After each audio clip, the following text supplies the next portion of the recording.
check all fittings and other equipment by using soapy water to detect gas leaks. Never use a flame to check fittings or other equipment. When igniting the torch, make sure the torch valve is open to its lowest possible setting and the trigger is not engaged. Some newer model torches are equipped with self-ignition devices, while older models require the use of a spark striker. The striker must be held a safe distance away from the torch head when igniting. Step 3. Roll alignment. After removing the tape from the roll, the coiled membrane must be unrolled approximately 10 feet, aligned, and then re-rolled to apply. When working on a slope or uneven substrate, unroll the membrane completely, allow time to relax, and work out any wrinkles that could cause misalignment or cause the membrane to curve down slope. This can be accomplished by having one person stand on one end of the roll, while another person at the opposite end of the membrane shifts it from side to side, helping the membrane to lay flat and align properly without wrinkles. Membrane should be overlapped 4 inches on the sides and 6 inches on the ends. Stagger adjacent end laps a minimum of 18 inches apart so that no adjacent end laps coincide. Once proper alignment is achieved, back roll the membrane, keeping the roll tight without forming a cone when re-rolling. Step 4. Installing the membrane.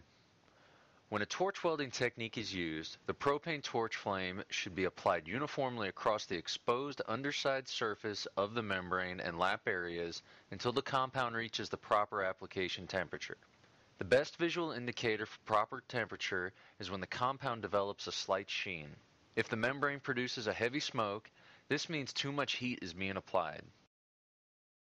Be sure that the burn-off film is completely burned off where present on the underside of rolls, membrane selvage edges, or both surfaces as applicable.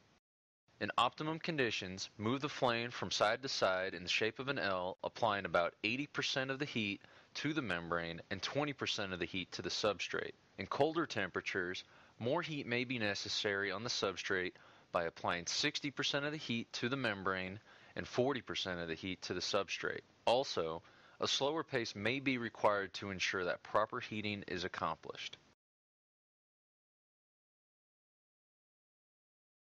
Prior to torching Durastar SBS, extra precaution when heating the roll should be taken. In order to reduce scorching or burning of the white reflective surface, the head of the torch should be turned inward, pointing away from the adjacent membrane.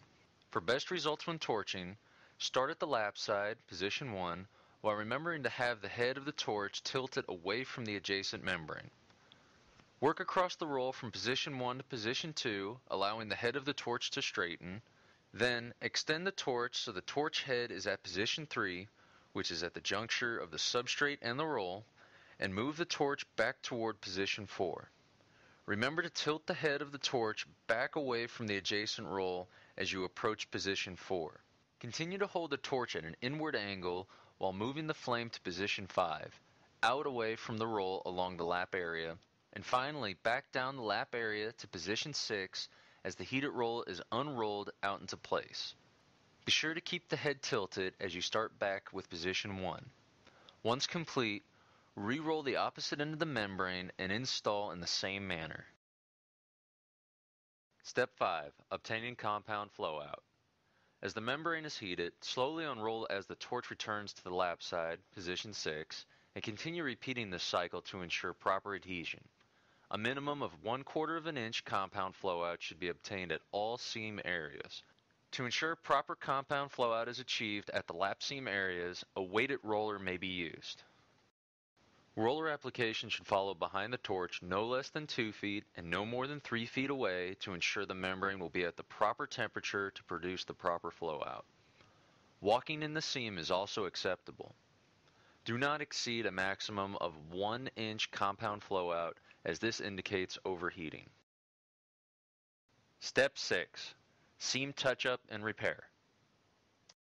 Check all seams for full and uniform adhesion. Dry laps are not acceptable. Unadhered seams must be lifted with a heated trowel and resealed by lightly heating the seam area using a small propane detail torch device or compatible hot air welding device. Press or roll the seam to achieve the minimum 1/4 of an inch compound flow-out of bitumen. Do not attempt to move the trowel on top of the coated sheet while applying pressure, as the coating may become displaced. Direct pressure or light patting action is best. Step 7. End laps.